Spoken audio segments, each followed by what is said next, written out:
Hey everyone, this is Brenda Hernandez Jaimes, the podcast producer of the Tom Ferry Podcast Experience, and we just wanted to let you know that today's episode with Tom Bilyeu and Tom is amazing. We highly recommend you listen to it 4 to 5 times because it was that great.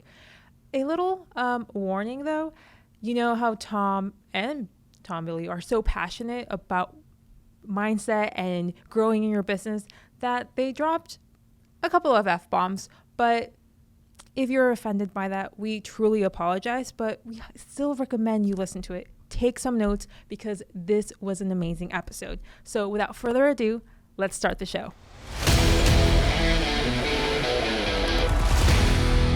Hey everybody, welcome back to the show. Today's guest, Tom Bilyeu, co-founder of Quest Nutrition, launched during his time there an extraordinary YouTube channel where I got exposed to people like David Goggins, big shout out to David, and transitioned that into this company called Impact Theory.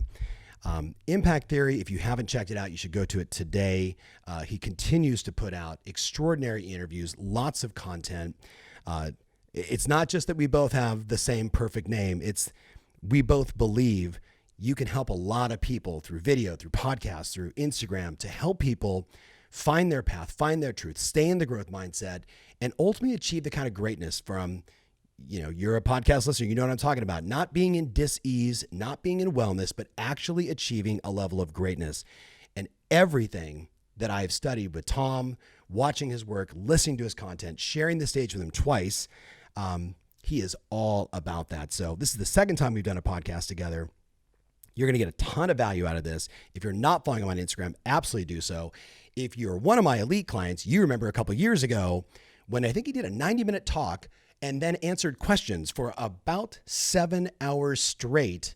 And I think that may have been one of the last times he did that because I think his doctor recommended he's talking too much and he needed to actually stop, right? But so I'm super stoked. He actually was at last year's summit. If you were there, because the theme was all in. And when I called Tom and said the theme is all in, he was like, holy shit, like I'm all about that. And the talk was not only passionate, it was tactical, it was full of so many ideas that it was the ultimate sort of crescendo cherry on top of an extraordinary 4-day conference. So if you don't know him, I think you get the truth bumps that I have right now and on my arm as I'm about to start this interview. The guy is obsessed with learning, obsessed with being in the growth mindset. And today he's going to help you do the same. So Tom, man, welcome, bro, to the show. Super good to see you again. So welcome. Thank you, man. Thank you for having me. Definitely good to see you as always. Yes. So, I wrote down a bunch of things that I wanted to explore with you. And I think what's fun is I know with you, kind of like with other people that I've interviewed, and I pride myself on the same, we can go in a million different directions. So I want to start first with, dude, what did you think about the Joe Rogan podcast deal with Spotify? I think it's amazing. I am insanely jealous in the best way possible. I mean, that guy is just killing it. He's tearing it up. So I'm way impressed, and it's so cool to see this medium become that powerful and important. Yeah. Yes. And I think it really happened to the right person. I think he is truly extraordinary. And when I think about, look, I always want to be number one. So when you look at the space that we're in and you say, who is number one? I think if you're being honest, the answer is Joe Rogan. Yes. So it's like if I am not a fighter, but if I put it in MMA terms, it's like he's the heavyweight champ. You know what I mean? So if you want to be the heavyweight champ, then you got to go for that crown. So I'm super inspired.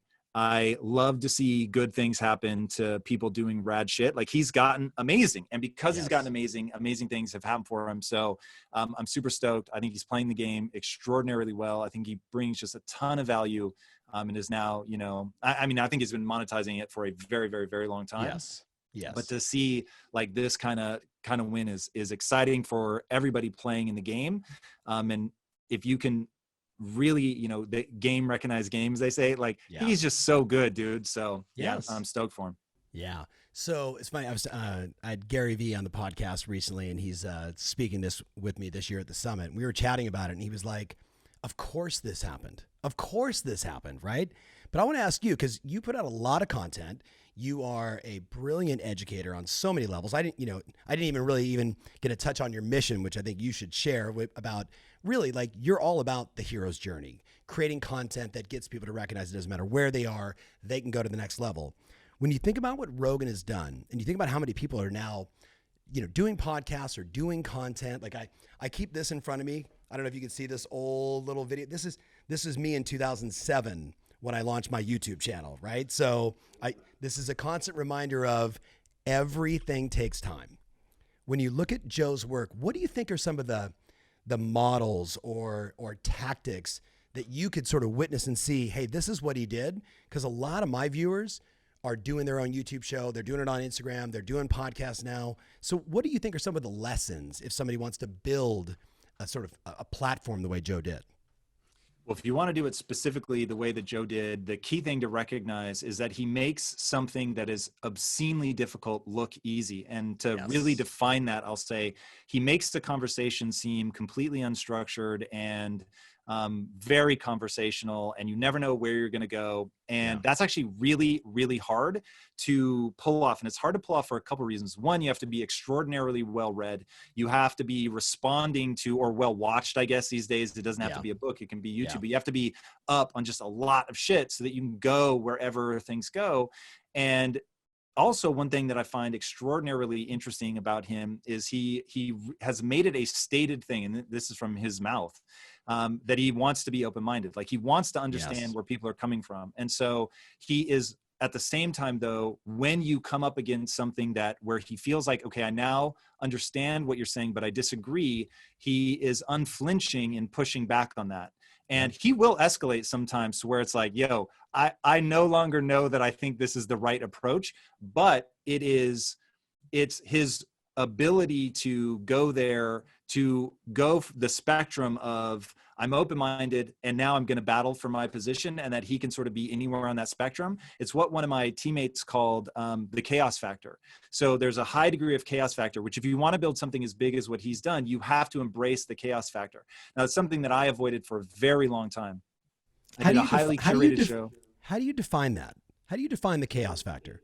It's the audience does not know what they're going to get. Is this going to be Joe agreeing with somebody, Joe fighting with somebody? Are we going to be talking about strippers giving blowjobs? Is this going to be talking about, the state of politics? He can go fucking anywhere because he is really, really, he's smart. And I try never to give a lot of credit to being smart, because there's a lot of smart people that don't do anything, but he's smart and he fills his mind with information. He truly seems, I don't know him. I've met him when I was on the show, but I don't know him well. So none of this should be taken as like, oh, I know what Joe thinks.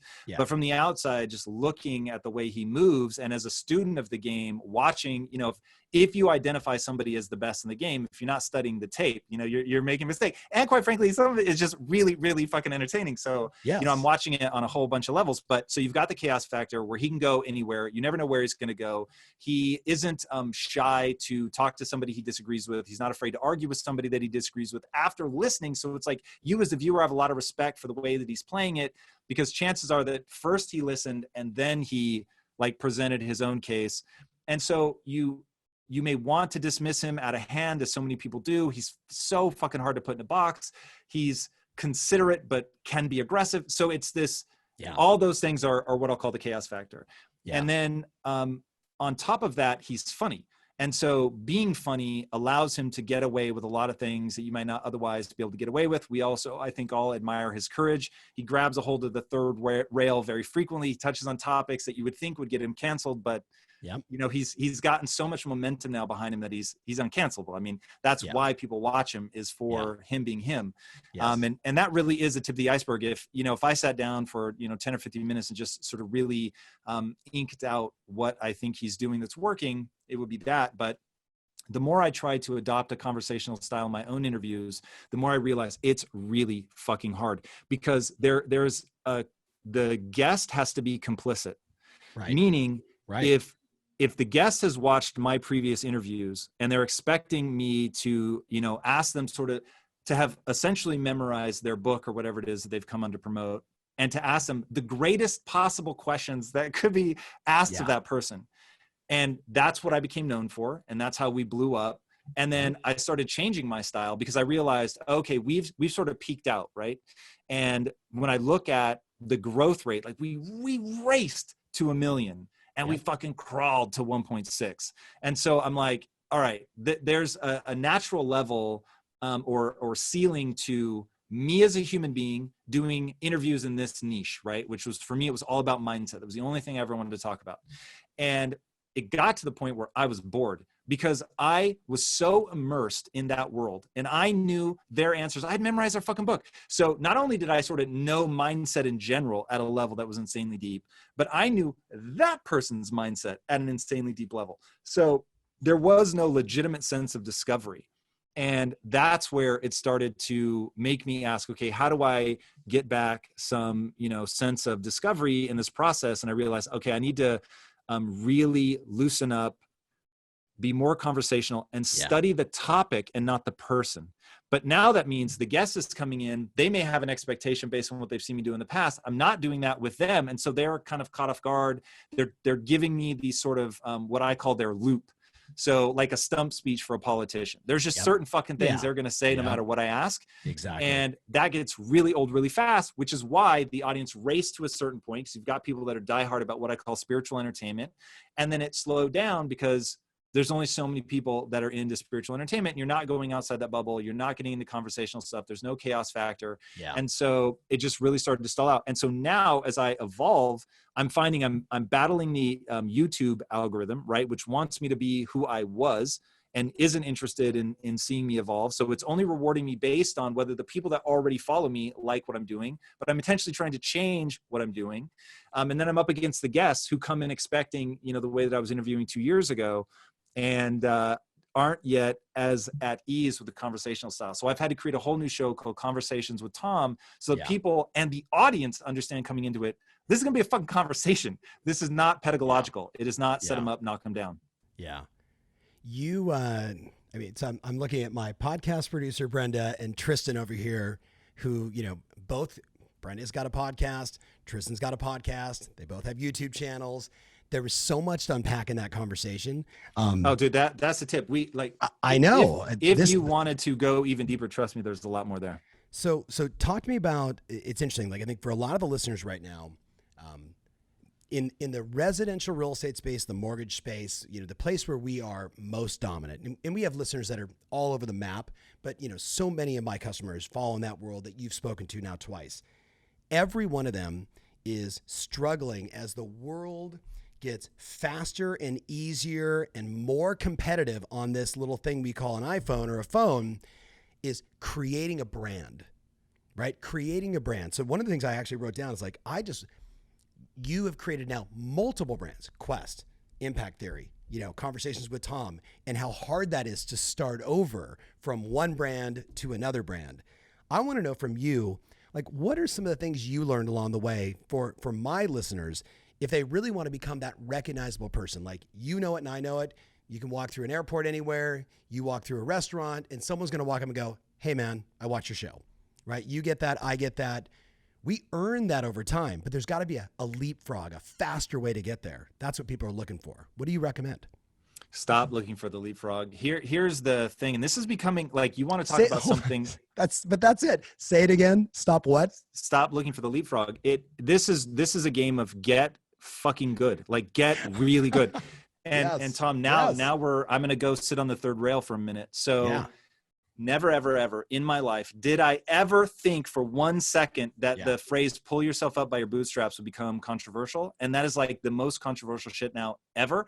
And I was like, wait, what? Like it caught me off guard. I was like, I don't understand. You're actually saying that self-improvement is a defunct avenue. Like that is to deny what I call the physics of being human. There just is a reality to be faced about the way that the human animal has become constructed over millions of years of evolution. There just is. Like the brain operates in a certain way, and every species has to make a choice whether you go down the path of pre-programming everything. Think about a horse, right? 20 minutes after it's born, it's up and walking and running and doing all the things that a horse will do. Now, the other option is to use culture to allow knowledge to stack and allow a human to adapt very quickly to an incredibly novel environment. And that's the decision that our species took. So the human animal is the ultimate adaptation machine. We don't have as much stuff pre-programmed for years and years and years. We cannot protect ourselves. We can't hold our own head up. We can't walk. Like you are literally feeding at the breast of another human. Like you die. right? Or you die. And this goes on for a long fucking time. So we are unique in the animal kingdom like that. We traded a lot of strength and pre-programming to have this big fucking brain that can think through really complicated problems and can adapt and be changed. And now people are saying that don't take advantage of that's all bullshit. And it's like, whoa, as somebody who has dedicated my life to saying, hey, there are people who are behind the fucking 8 ball, and I am literally going to give my life over to helping them. But the only thing that I will say I am just dogmatic about, I will only do what works. I will only tell people what actually fucking works. Right. And that doesn't always mean shit that sounds kind. It's like, sometimes it's just the thing that actually fucking works is be hardcore, be disciplined, try harder, get better. Obsessed, getting punched in the face, moving forward, having works. Fear and going after it anyway. Okay, we're talking branding, but we're not. There is a lot of soft people on our planet right now. How do we help? And I'm not listen, I have a 19 and a 21-year-old son, right? So they're kind of my petri dish for the future. And I'm constantly experimenting with them on how far can I push them, right? Before they, right? And now at their age, now they're pushing themselves. But I have been telling them since they were 2 and 4 years old, the world is full of soft people. The world is full of people that are going to smoke weed, screw around, never take themselves seriously. Most people don't figure it out till they're 30. They're 2 and 4, bro. And I'm telling them this stuff, right? 4 and 6, 8 and 12. By the time they're sitting with their cousins and I'm saying, what do you want to do when you grow up? They're like, I'm going to start my own business and I'm going to become a billionaire because I'm going to serve more people than anybody else. Like 12-year-olds shouldn't talk like that. But I've been conditioning them because I kept seeing how soft people are. How small the competition really is. How do we help them get tougher? How do we help them become aware that they're soft? Well, okay, so different questions there. So how do we help them become aware? The most fascinating book that I've read in a long time on that subject is a book called The Coddling of the American Mind by Stephen Haidt. I forget the co-author's name. Forgive me. There's 2 of them, I think 2 of them that wrote it.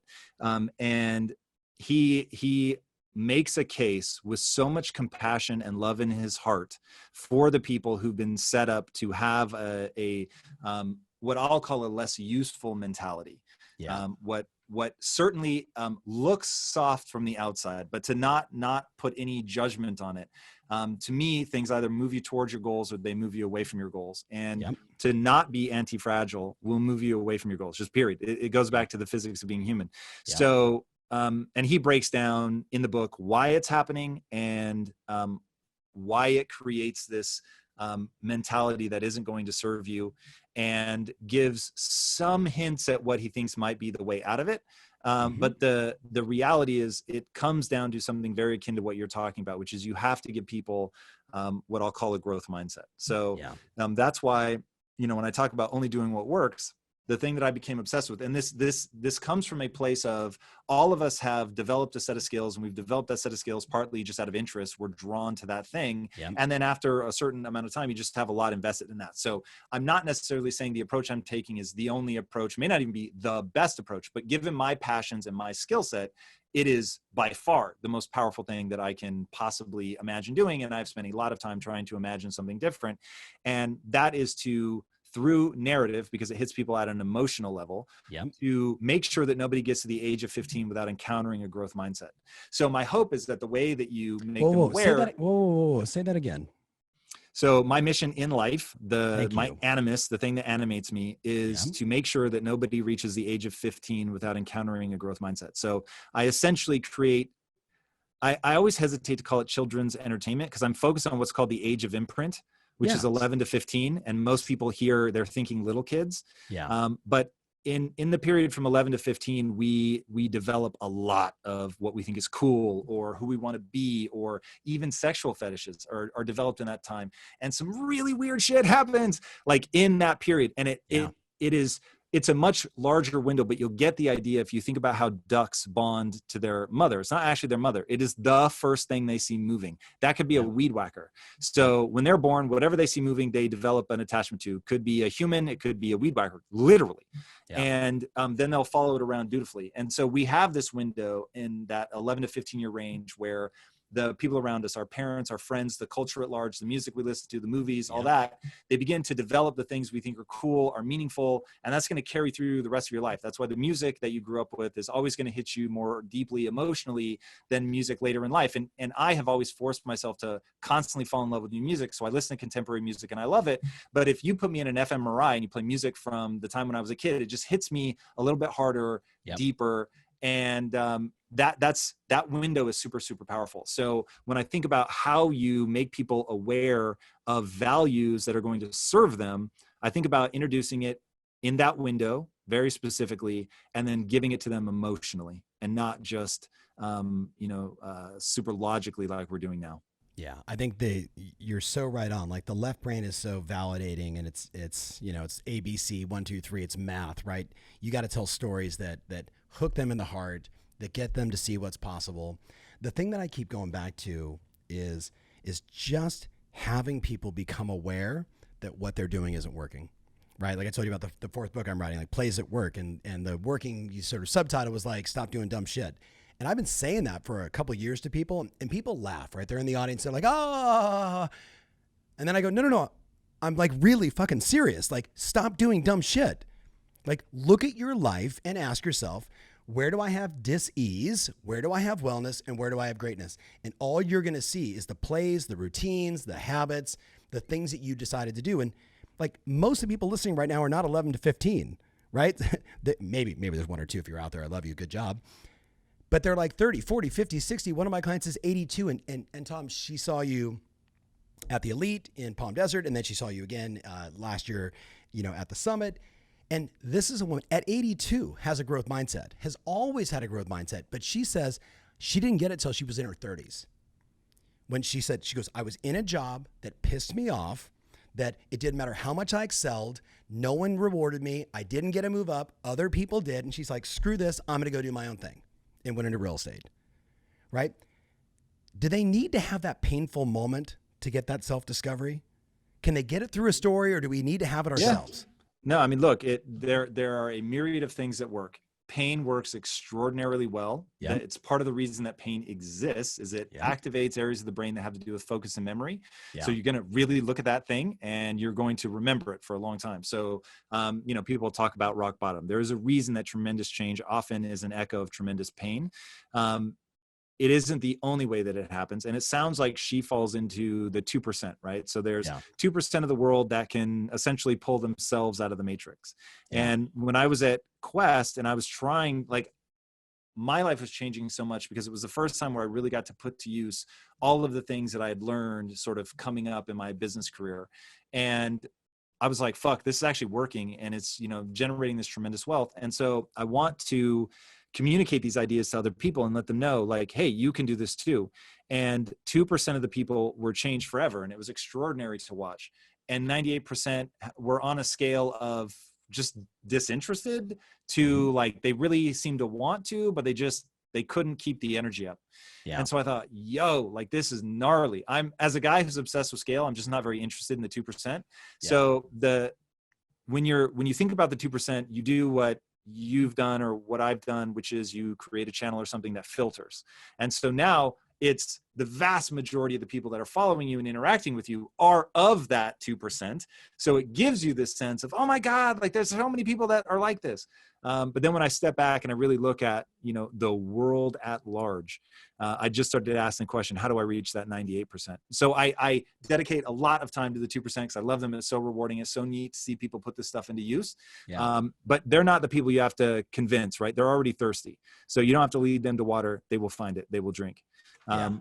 So when I think about how do I reach the people, and in my own words, I think of how do I reach the person who's actively antagonistic to change? And when I think about that person, because I figure if the approach that I use works even on that person, it's going to catch everybody else almost by accident. And so I just come down to emotion. If you can hit people with narrative, and I mean, look, we're seeing narrative play out in the grander society right now, and you see it's tremendous. When you can get people to lock on to a common narrative that gets them to take action, it can be really potent. It can be aimed at something good or it can be aimed at something bad, but it is incredibly powerful. And so I want to leverage that same potency of narrative to get people on a narrative train that helps them and helps society. Yeah. I want to go like 700 directions and just cancel the entire afternoon. But your meetings and my next podcast would be disappointed. I want to go back to branding.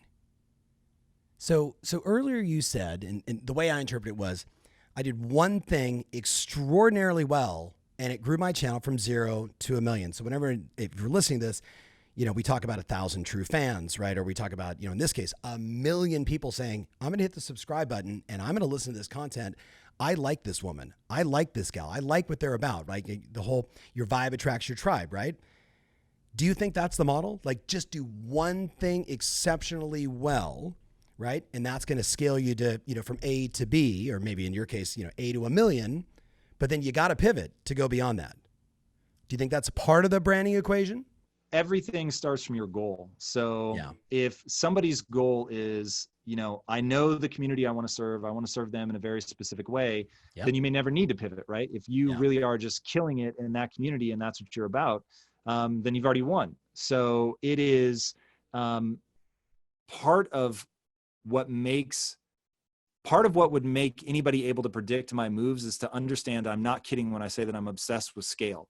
So there are a lot of people that, they have 100,000 subscribers. They're over the moon. They can't fucking believe it. And they'll spend the rest of their life serving that community. Yeah. And I think that's beautiful. If that's what somebody wants, it's fucking beautiful. If you have 10 people in your community and you serve them well and you make their lives better, I get it. And I mean, we've heard the adage 1,000 times, 100,000 times, as long as I help one person, then it'll be worth it. Yes. You will never hear me say that. That is not true. Yeah. If I look back on my life and I say, I only help one person, I will be fucking mortified because I was trying for something different. Now, it just so happens that I only value myself for this sincere pursuit. So whether or not I achieve it or not is irrelevant to me, as long as I actually was playing in a way that was the most efficient path towards that. And I was constantly iterating and figuring out how to get smarter and smarter about it. So I won't judge myself at the end of my life by whether or not I succeeded. I'll judge myself. Did I leave it all out on the field? Was I sincerely going for this, or was this just rhetoric? So for me to hit 1 million and go, okay, where our growth rate is slowing down, my own team, who knows how I think, my own team was like, Tom, you have to understand law of large numbers. As the number gets bigger, to maintain the percentage growth is going to be impossible. Just look at the raw numbers. And I'm like, that's not the game I'm playing. My game is a game of scale. I want to keep this percentage going. And so asking myself the question, like, how do I change enough to attract a bigger audience? And so to keep this specifically tied to branding, that's the bridge people are going to have to cross. Are you a niche player long-term or just short-term? Because everybody needs to be niche in the beginning. Yep. So when you start your brand, be hyper niche, speak to somebody incredibly clearly. It keeps your marketing costs down. So that's just like, everything comes back to goal and the physics of the shit that stand between you and your goal. Physics, meaning it is not an opinion. This is the nature of how the world works. And so until you identify the nature of how the world works, you're going to be in trouble. So one of the ways that marketing works, the physics of marketing, is that if your audience is broadly distributed, it will be very expensive to reach them. If your audience is niche and you can identify them, there are going to be less competitors vying for their attention, which means it will cost less to get their attention. Physics, baby. So you start niche so that you can build a powerful base, and then you move from strength to strength to strength. So I went from 1 million to 1.6 million, but I didn't try to jump to 1.6 million. I was like, I'm going to be the most niche motherfucker ever about mindset. And I'm going to take a very specific approach to that. And I'm going to build a base, and it worked phenomenally, and built a multi-7-figure business around just that concept. All I'm saying is now for me, staying in that niche alone is not fulfilling. And since the only thing I really care about is fulfillment, I'm pivoting. And my thing is, I'm in a very fortunate position in that I have worked my ass off and had tremendous success. And no question there was luck tied up in that as well. I'm not a person who's like, there's no such thing as luck. I'm just fucking amazing. It isn't that. But you really do have to get good enough to pull it off and like get some luck, get some breaks. So anyway, I don't have to worry about money ever again. So my thing is, I know the only thing that really matters is how you feel about yourself when you're by yourself. And money does not influence that. I got some really bad news for anybody who thinks that getting rich is going to make them love themselves. Sadly, it will not. So it's super powerful and it lets you do rad things. But like, I know that what I need to do is pour my heart and soul into something that matters to me in ways that matter to me, if that makes sense. And I can tell you what those are for me, but it will be irrelevant to the next person. So it's just knowing what you give a shit about and then going hard on that, even if it means you have to reinvent or, but from a branding perspective, I wouldn't say strike out and reinvent. I would say make incremental changes to widen your audience and just deliver a crushing amount of value with every step that you take. Yeah. You know what's cool too, just thinking about the whole niche thing. So, for so many people that are listening to this, they've heard, like, we play around, niche to riche, right? Like, you want to get rich, like, you need to serve a community, you need to serve a type of prospect, you need to serve, as long as the TAM, the total addressable market, is big enough to match your ambitions and your goals, right? You do that. And what happens is when you do it and you do it and you do it, you become the expert of it. You know every problem, you know every objection, you know every condition, you know how to solve it. And then what happens is your business explodes. And then everybody outside of the niche sees your success and wants it. Like, most people in business, and you've seen it, I've seen it, they come out with this sort of generalist approach. I'm going to solve all of these things. And I'm like, you're not going to work. I mean, I don't know if you invest in companies. I've invested in like 60 different businesses. And when they walk in and say, this is our market and we're going to be the best at it, I'm like, can we scale beyond that? Can you scale beyond that? If you can, I'm interested. But if you're like, I'm going to serve everybody right out of the gate, I'm like, not going to work. Too expensive, right? To your point, too expensive. Switch gears with me. I'm looking at all the, like, I'm jotting down sort of just things as you're saying, 'cause it's just a way for me to just trigger in my head. We're talking about marketing a minute ago, right? We're talking about niche, right? Every person listening right now needs to market themselves in a more effective way. They need to get more top of the funnel, middle of the funnel, bottom of the funnel. You understand this, whether it was selling nutrition bars, right? Or selling a training program, or you haven't done a book yet, right? You haven't done a book yet, right? No. Yeah. But getting, selling your services, your solution. So what would you say are like the 3 or 4 or 5 most important marketing decisions or tactics you've taken that have really helped you expand your brand? So it's really being clear on who am I trying to serve? Yep. It's being really clear on where are they? It's being really clear on what message is going to resonate with them. Yep. And then, so those are sort of the top line things about identifying your market. Make sure that you're speaking to them in a way that you want. Make sure that your product is rad. Make sure that your product is deeply desired. And so it is merely a case of making people aware of the fact that it exists. If you have to convince them to use it, that is very much not ideal. I'm always telling people, don't try to change behavior, try to leverage it. So find something that is a hole in the market where people would be just tripping over themselves if you were to solve that problem. The easiest example from my own life is Quest. There were 1,600 protein bars on the market when we launched, and there wasn't a single one that tasted like it had sugar but didn't. And so we were like, well, if we can solve that problem, which ultimately, oddly enough, ended up being a manufacturing challenge. Once we solved the manufacturing challenge, then we had our 0 to 1 moment, and we grew by 57,000% in our first 3 years alone. I mean, it's just crazy. But that's because we knew who we were trying to serve. We knew that there was a gap, that there was something that nobody was doing, so that we could have this 0 to 1 moment. So to us, it wasn't going into a crowded marketplace. It was realizing that all those guys were competing for something that very few people actually cared about, which was a protein-infused candy bar. And we didn't want to be a protein-infused candy bar. We wanted to be a legitimate protein bar, but tasted like a candy bar. So it was a sort of a fundamental inversion of the way that people had gone about the problem. And then it was, identifying that community, bringing them together, and speaking in a way they'd never been spoken to. So we didn't do what we lovingly referred to as chains and veins marketing, which is what everybody else did when speaking to bodybuilders, because we knew that was our niche market that we wanted to serve, because they were people that would understand why we had made the bar the way that we had made it. And that we knew we just needed to let them know that it existed and then get them to try to take a bite of it. And everybody else speaking to that crowd, was represented people wearing literal chains with huge veins, working out, struggle, sacrifice. And we did food porn.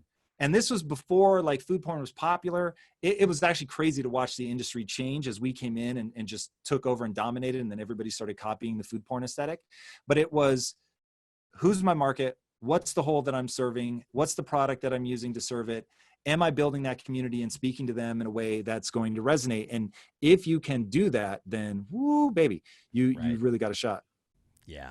I think all the listeners right now, especially people in real estate, that formula we've discussed, and Peter Drucker, I think, was really the first one that I saw that really said, like, who is your customer? What are their problems? How do you solve it in a unique way?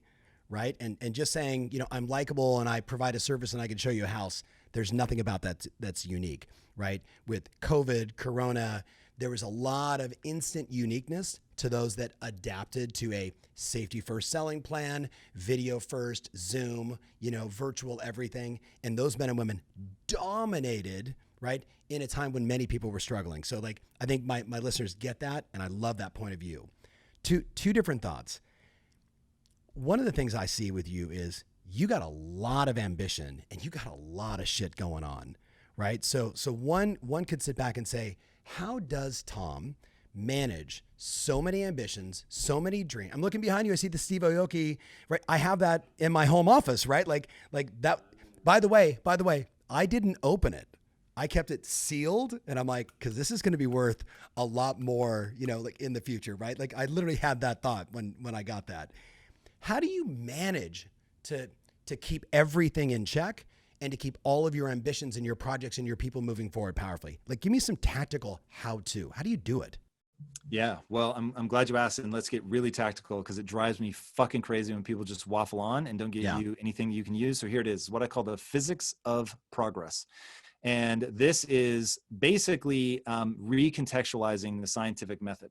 So the reason that again, and I know I mentioned this earlier, but this point bears driving home. So whatever you want in life, like you don't even have to tell me what it is. I can already tell you how to achieve it. I have to go to a 30,000 foot view, but it's going to be very usable. And so that 30,000 foot view that I slide to has to do with the nature of the way that humans work, the nature of the way that assessing problem solution works. So the physics of progress go like this. What is your goal? Okay. First and foremost. Yep. So you have a desired end state. Now where most people fall on the goal is they don't get specific. So you need a hyper specific goal. And after I give you all of them, if you want to dip back into anything and say, well, what do you mean by specific? Yeah. We can go through it. You need a hyper specific goal. The next thing is you need to identify what is the problem, the impediment that stands between where I am today and where I want to be, right? So I gave an earlier example of Quest. The impediment ended up being manufacturing, which we didn't actually know at the time. So identify the impediment. And then the next thing is, what is your informed hypothesis on what action you could take that would allow you to overcome that impediment? And if that action that's baked into your hypothesis must be binary, it must be yes or no. It can't be, can't use words like improve. No. It has to be things like send 100 emails a day. How much of what and by when? Yeah. Right. Exactly. Yep. Perfectly said. So, and then you need to identify, before you begin, you need to identify what metric would indicate that we are moving towards our goal. So going into this, what metric you're trying to impact so that you can evaluate whether what I call a lever action, the lever you're going to pull, that binary thing, the sending of the emails, the whatever. Yep. Do you actually think that's the most efficient way to affect that metric, yes or no? If it is, then this is a test you're going to run. So that's the idea behind a hypothesis. It is not something you know to be true. It is something you suspect might be true. And now you're going to actually run that test and see if you were right. And then you are going to analyze the data. Now remember, before you started, you said, this is the fucking metric. If this metric doesn't move, then this was not a success. If the metric does move, then it was a success. Now, of course, I'm open. If something that I never expected to be positively impacted was, I will look at that. But I'm only looking at data. I am specifically trying to remove two things. In business, there are so many things coming at you, and this was sort of what prompted your question. I have so many things going on in my life. How do I keep it all straight? Well, the problem was, for years, I didn't. I was always steering by a vague sense of what I should be doing at any moment. And because I'm excitable, somebody would present me an idea. I'd be like, oh, that's amazing. Let's do it. Let's do it right now. And I would swing the battleship. People were always like, oh, you can't move a battleship on a dime. You fucking can when I'm steering. The problem is you don't want to. And so I was fucking swinging the battleship all over the place, and we were never getting anywhere because I would get excited, but I hadn't identified what the metric was. I haven't identified if we should be turning the battleship to the right, to the left, staying straight, whatever. So it was, okay, how do I overcome the sense of the vagueness of I know what should be done, which has no sense of priority to it. So get really concrete. And then the other problem I was trying to overcome is, how do I know if I won? So making sure that I'm looking at concrete data that 99 times out of 100, you accurately identified what variable needed to be impacted even before you began, and then you could just see whether or not you did. So too often people do what feels good, what feels right, what seems just, with total disregard for, did it actually move me towards my goal? And then having the bravery to actually look at the data and go, oh man, this felt good. I love doing it. It was so amazing, but it actually didn't move me towards my goal. I will give you an example. That graphic novel behind me, you were kind to bring up and to talk about, putting it in a case and it's going to have value. I will tell you right now, when I look at that, it hurts my soul. It will never have value in the future. And the only thing that matters is actually getting people to read that fucking thing. And so that was a just astronomical failure that had everything to do with, I grew up with printed comics. And so when I started telling these stories, it seemed a natural place to go to the printed comic. When the printed comic, because remember, I'm obsessed with scale, was outperforming people's expectations and selling less than 5,000 units a month, I was like, wait a fucking second. That's just crazy. So I started researching who's doing it right, who's moving massive units. That led me to Japan, which ultimately led me to Korea. The Koreans are doing it right with something called webtoon. The scale difference between webtoon and what's happening in printed comics, it's 100 to 1. I mean, it is absurd. Wow. So we have shifted everything over to webtoon on a dime because I had the data. I knew what my goal was, get people to read this fucking thing. And then I had data. How many units am I selling? 5,000? That's not very interesting. And that's considered a win. That was the scary part. It wasn't like people were going, oh, but Tom, come on. Like, you've got a shot. Like, you could be doing 500,000 units. People were like, dude, you should be happy. I was like, get the fuck out of here. So then it was who's doing it right, identifying where the metrics were going on. In 24 hours, in 24 hours of posting that story on Webtoon, we had 5 times the number of views that we had in the first month of selling it. And now we've blown past. In a week, we had 30 times. I mean, it's crazy. So just the scale difference is different, but you have to look at the data. So first of all, define Webtoon for everybody that's listening that has no idea what you're talking about. It is a comic book that is you read on your iPhone or your phone, whatever your phone may be, and it is designed for vertical scroll. And that's it. It's everything else is, I mean, now you get into East and West type storytelling, and Webtoon tends to gravitate towards Eastern style storytelling, but everybody would recognize that there's everything from superhero to romance. And oddly enough, Webtoon tends to draw a more female audience in the US anyway. It's much more broadly spread in Korea and Japan, where, this kind of storytelling really started a lot longer ago than we did. But it is, people would recognize it as a comic book in vertical scroll format. Yeah. So in a non-comic book way, would you think of that like maybe as Instagram stories or Facebook stories? No, people be very much led astray if that's what they have in their mind. Okay. You have to think about a comic book, but instead of being a page with 5 panels on it, it's one panel, and then you scroll and you see the next panel. And sometimes you could make one panel, scroll and scroll and scroll, and it's the same panel and it morphs and changes as it goes. So people are really learning to make that the advantage, to make it actually beautiful on a phone. Whereas any traditional comic book looks like trash on a phone because it was meant to be read on a page. It was meant to be the juxtaposition of multiple images on one page. And so it's really redefining the format and then making sure you tell the story in a way that's highly cliffhanger driven. Everything is around these weekly episodes. It's all vertical scroll. It's a much younger audience. So there's a lot of things you want to take into consideration. So it was really edifying to translate something that was originally created in book format and then put it into something that felt natively vertical scroll, and seeing the changes that we had to make it feel right was really edifying. I'm just looking at 2 of my creatives. We're going to play around with that. All right. Brenda just said, I read that. She's like, I read that stuff. So, okay. I asked you, how do you manage multiple projects, people, ambitions? And you gave us what I would refer to as like almost like a good to great or a 4 disciplines of execution methodology. Highly specific goal. Identifying the problem that stands in your way, right? Informed hypothesis on the actions or the plans that you believe are going to work. What metrics, what are you going to measure, right? What's the data, right? Study the data and know how you won. Now, how do you take that and do what I would guess I have 15 major crazy things going on all at once.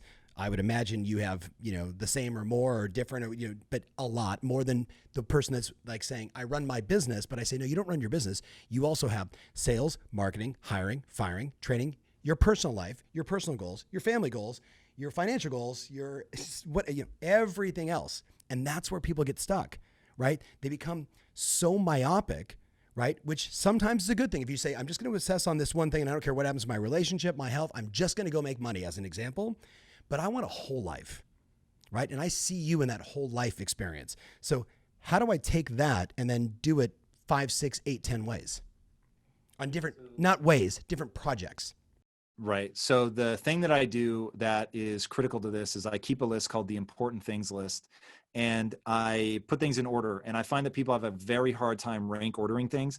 And this is one of those things, I think it's as dangerous to the human mind to be soft as it is to not force yourself to rank order your priorities in life. And people squirm out of that. The number of times I've told people like, hey, tell me your mission in life in a single sentence. Give me your priorities in order, the top 3 in order.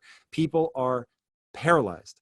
And I think some of it is self-discovery. Like you realize something that maybe you don't think should be your number one actually is your number one. And you were hiding it by saying, these are the 5 things I really care about. And, like it was hiding the fact that what you maybe even list last, so people won't think ill of you, is actually number one. Like it used to be in my 20s that money was my number one, period, point blank. I would have told you, I'm here to get rich. That's it. And money is still in my top 5, but now it's in 5th place where it used to be in 1st place. So that's like, realizing where they rank order is critical because everything is competing for time. So my wife and I, having quality time competes with time in the business, right? Time with an employee is time I'm not strategizing. So, and time running one experiment is time I'm not running another experiment. And so once you accept that is the nature of things. That's the physics of the beast, that time is linear, that you can't do a lot of things at the same time. You really do have to, you can allocate things to other people, but at the end of the day, you do things sequentially. And so being able to think in sequential order, keeping a list, having it written down, that's a huge thing I do. And then so just to encapsulate that, and then I'll get on to what may be even more important. I write things down and I'm not afraid of rank ordering things. That is critical. And the third thing on that, I'm actually good at rank ordering things. Does rank order give you then a time equation? Well, your goal must have a time element to it. That's part of that specificity. So inherent in the goal, the time equation comes only when I decide I'm actually pulling the trigger on running an experiment. And so the goal then will be assigned a due date, because the how quickly you want to do it is going to inform what levers you have to pull in order to actually achieve that goal. So no, in the beginning, I'm not usually thinking in terms of the date I want it done by. I start just by thinking what should be done first. And then I put it into the physics of progress formula. Within the company, we only speak in terms of the physics of progress. So everybody, there's literally a document that says, here are all the tests that we're going to run by department, they're rank ordered. So that's how I think about that. Now, the other side of how I get all this stuff done is I am possibly too obsessed with efficiency. I will say that 90% of the arguments that I get into with my wife are because she can see I'm getting frustrated that she's not being efficient. And that's fine in the business. That's really bad in your marriage. But I have so trained myself that really, really at a deep part of my soul, I have a radar, a blaring, like tornado warning siren going off in my head when I'm dealing with something in an inefficient manner. And so that can spill over to my personal life, which is not ideal. And but being efficient with my time. I don't have kids. That's another huge thing. So think about all the time people spend with their kids. I have none of that. So I spend it on my wife or my business. And then the other thing is I get up extraordinarily early, and I make almost no differentiation between my personal life and my business life. So my wife is my business partner. When I wake up, so I normally wake up anywhere from, the other night I was up at 2:30. That's atypical though. I'm usually up almost 4 a.m. on the dot every day. And from 4 a.m. to 6 a.m., I'm learning the language of story. So I'm typically right now watching anime. And then starting at 6 a.m., I'm working on the business. And I've already clocked 2 hours of something that's critically important for my business. So you can imagine if your day starts at 4 a.m. and doesn't end until 8 or 9, you've really gotten a lot done. And that's day after day after day after day. Right. So I try to make all the things I'm trying to do in my business, I try to make them things that I care so much about just as a person that I'm going to be doing that whether I get paid for it or not. I love it. I love it. There's a lot to unpack there, but I think I think people are going to go like this: zzz, rewind, start over, zzz, rewind, start over. Let's talk about starting. A lot of people, like we were talking earlier before we started this, about the war of art, and there's so many things that are written on this subject matter of how do you move through your fears? How do you move through the resistance? How do you move through the things that are stopping you? The entrepreneurial dream, right? Tristan over here sends me a text message a couple days ago, and he's like, dude, I did it, right? I launched all my photos that I'm now going to sell on a website. And of course, what I say is, dude, congratulations. And then, he knows that I'm like, well, it's about time. Like, you've been talking about it forever, right? Like, so, good, right? Right? He's over there smiling. Tristan, me, you, everyone listening has something that they want to do. They want to get healthier. They want to be more in love or repair a relationship. They want to start saving money. They want to make a phone call, shoot a video, and they fucking don't, right? They have this list of ambitions and dreams. And listen, for you listening right now, I care enough about you to tell you that. Right? If I didn't care, I wouldn't say it. You have something in your life you want to do and you're not doing it, and you're putting it off on someday aisle, and that aisle does not exist. You either do it or you don't in my world. Tom, help someone right now. How do they start? How do they work through the fear? Yeah, here's the thing. I wouldn't even say to work through the fear. What I would just do is acknowledge the truth of the human condition, right? So everything comes back to physics for me. Yeah. What is the truth of the human condition? We covered this earlier. Humans don't come pre-programmed. They have to learn. So you have to learn. And I think most people will embrace that at a conceptual level. Here's where they start to fall off. Some intuitive part of them knows every time they've started off in something where they needed to learn, that was code for you suck. And they went through the process and they sucked and it was embarrassing. People really did make fun of them. There really were people that were better than them, but that only got exposed when they tried. And so there really is a gigantic penalty for trying emotionally. It can be devastating. And anyone who tells you that that isn't real is lying. And if they try to get you to believe that it's not real, it won't jive with what you know to be true in your own life. And so you're never going to accept their worldview. So here's the worldview that I try to get people to embrace. All of that's true. There's a huge penalty for trying. It's just, in my opinion, with the goals that I have, there is a penalty that is so much bigger to not trying, it dwarfs it, right? So I would never want to be the person who was like, oh man, I wish I had tried this thing. So because I put such a huge premium on, when I look back on my life, I want to say that I sincerely pursued it. Okay, cool. So if I want to look back on my life and say I sincerely pursued it, then I need to understand what pursuit means. This is what pursuit means. This is the physics of pursuit. This is a learning process. You are going to be bad at it in the beginning. Okay. So if you can embrace that's part of the learning process. The whole idea of growth is starting from an inferior place and getting to a place of greater strength, as defined by your ability to get closer to your goal, not self-worth, none of that. You're getting closer to your goal. So in the beginning, you're going to suck.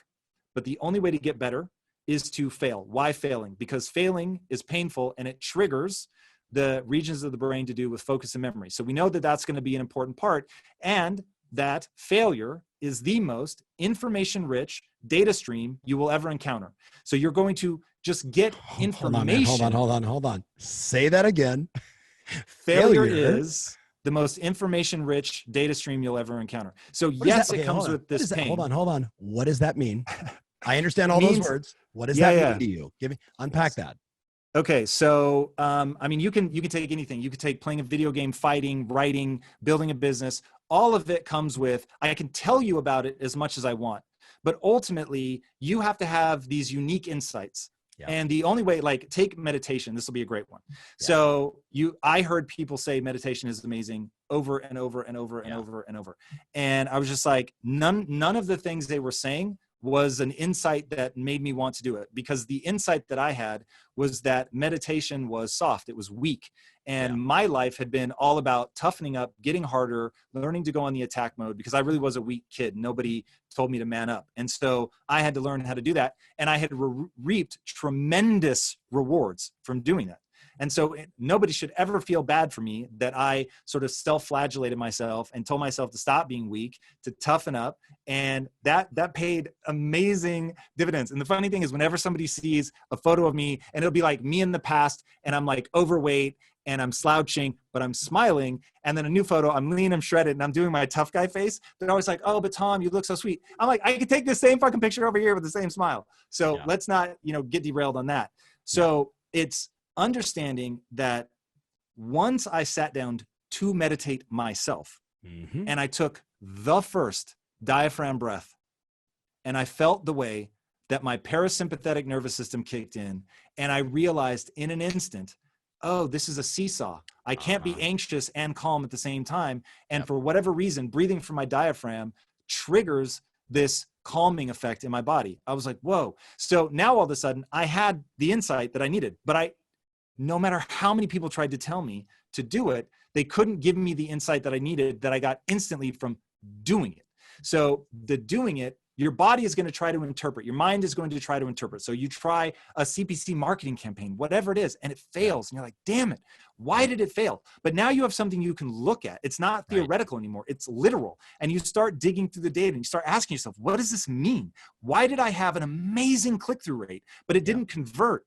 Oh, my ads are rad, but my landing page is not, which maybe you only discover because you go and you type into Google, why the hell would you have a high click-through rate and a low conversion rate? And then you're going to see somebody goes, oh, that just means that you're not converting, the sales material itself is bad. Yeah. So great ad, bad, sales copy. Oh, okay. Well, then you go on the journey of, well, now that I have that piece of information, what makes good sales copy? And so you type in what makes good sales copy. And so you're only going down that journey because you had enough real world tangible information to start.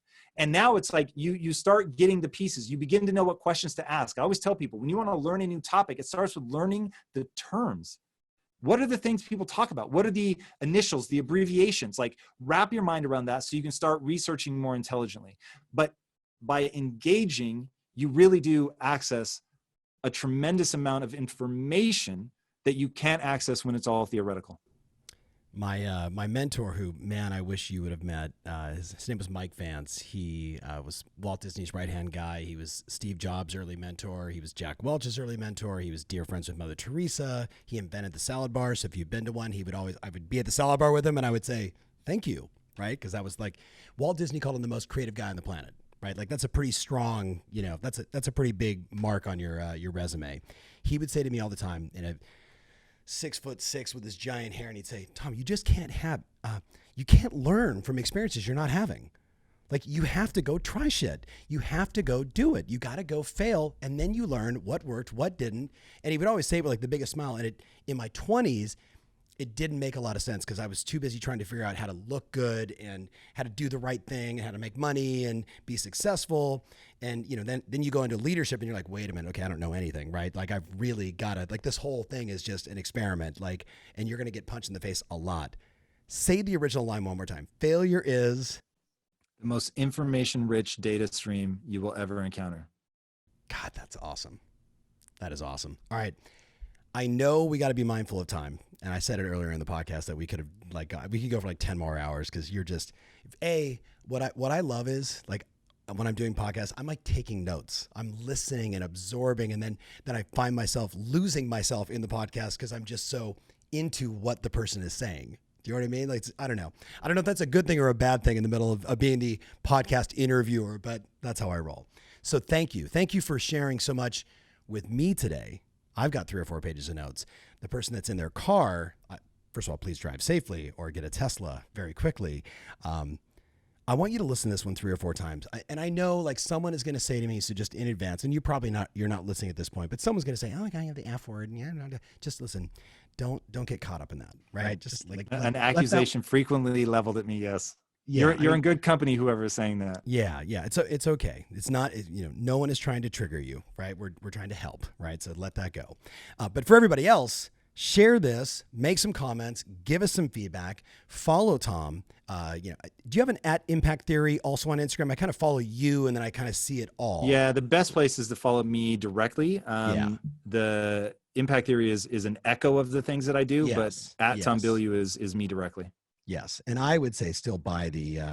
I can't watch it on Webtoon. Watch it on Webtoon. It's free. It's free. Go to Webtoon and watch it. That is much more advantageous. But yeah, if you download the free Webtoon app, you can read the free comic book, which is called Neon Future.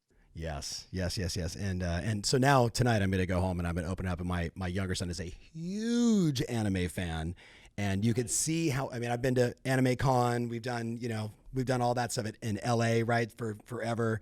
And now he doesn't invite me. Now he goes with his buddies. And, I totally get it because it's the hero's journey over and over and over and over. And it's interesting when you were saying I actually get up at 4:00 in the morning and study that. I'm like, yeah, if you want to become a good storyteller, that makes a ton of sense.